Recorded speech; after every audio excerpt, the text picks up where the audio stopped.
Senang diundang ceramah nasihat perkawinan. Kenapa? Setiap saya melihat pengantin baru, rasanya saya mau pengantin lagi. Nah, ibu bapak, saudara-saudara sekalian, karena yang menikah ini adalah adik saya, adik ibu yang beda ibu, beda bapak.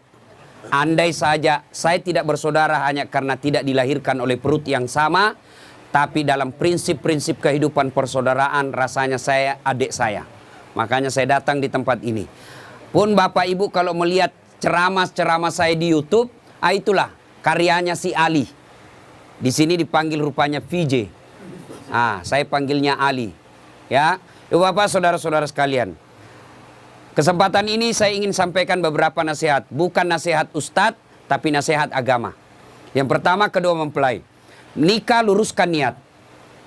Umumnya anak muda menikah, dia bayangkan tempat tidur. Kalau tempat tidur kau bayangkan untuk menikah, maka siap-siap kau kecewa.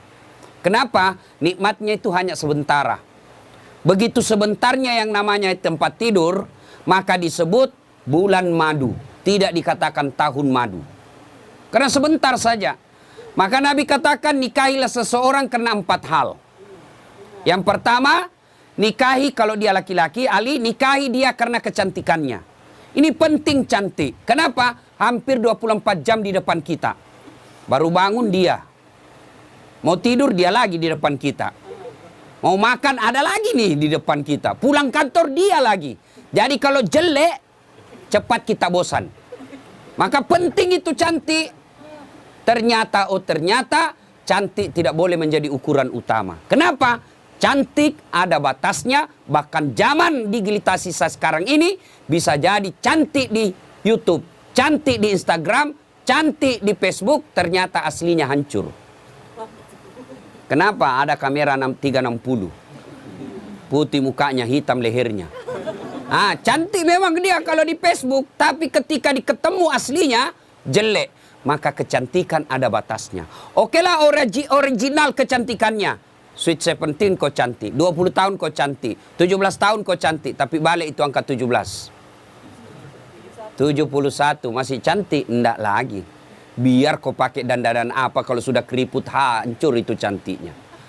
Ya, yang kedua kata Nabi, nikahilah dia karena keturunannya. Wajib kita lihat keturunannya, tapi ternyata tidak boleh jadi prioritas. Kenapa?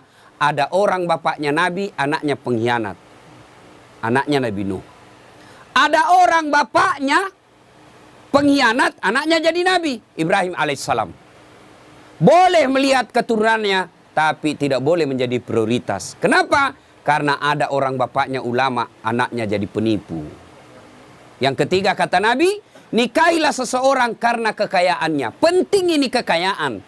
Itulah orang Bugis katakan, komelo koma bene mita ko yerong kayu mau decengi. Kalau kau mau menikah, lihat kamu apa yang kamu bisa hidup di situ. Tapi ternyata tidak boleh jadi prioritas. Kenapa? Harga diri seorang laki-laki jangan kau gantungkan hidupmu sama mertuamu. Insyaallah kalau orang Bugis tidak. Bapak saya sempurna sampaikan kepada orang tua mempelai, insyaallah Bapak tidak dikecewakan oleh saudara Ali. Setahu saya yang selihat secara kasat mata, langka juga laki-laki seperti Ali. Punya prinsip hidup, jujur, dan jangan coba-coba kalau mau dibilang bohong, insya Allah tidak akan Bapak temui di situ. Prinsip hidup yang paling penting bagi laki-laki adalah tegas. Ketika dia punya ketegasan, punya prinsip hidup, insya Allah anaknya Bapak akan dilindungi. Yang keempat, kata Nabi, nikahi karena agamanya. Bertanya mahasiswa saya di Unhas, Ustadz kenapa agama nomor 4? Mestinya kan nomor 1. Jangan salah paham. Agama betul nomor 4, tapi dia tidak titik di situ. Koma. Utamakan agamanya, karena dengan agama kau dapat semuanya. Mendapat perempuan yang cantik, keturunan baik-baik, anak orang kaya, penghafal Quran, rasanya kalau ada 100 cewek belum tentu ada 1. Ada yang cantik mukanya, hancur akhlaknya. Ada yang akhlaknya baik, mukanya kesurupan. Jadi untuk cari sempurna ini sangat jarang. Kalau ada perempuan di Dumai ini, ya sudahlah cantik, anak orang kaya, keturunan baik-baik, hafal Quran. Kalau ada tunjukkan saya juga masih mau. Iya kan? Sangat susah. Maka Nabi katakan utamakan agamanya. Dengan agama, insya Allah mukanya tidak cantik, tutur kata dan akhlaknya mempercantik itu. Dia tidak kaya tapi akhlaknya baik, dengan akhlak baik memperkaya dirinya.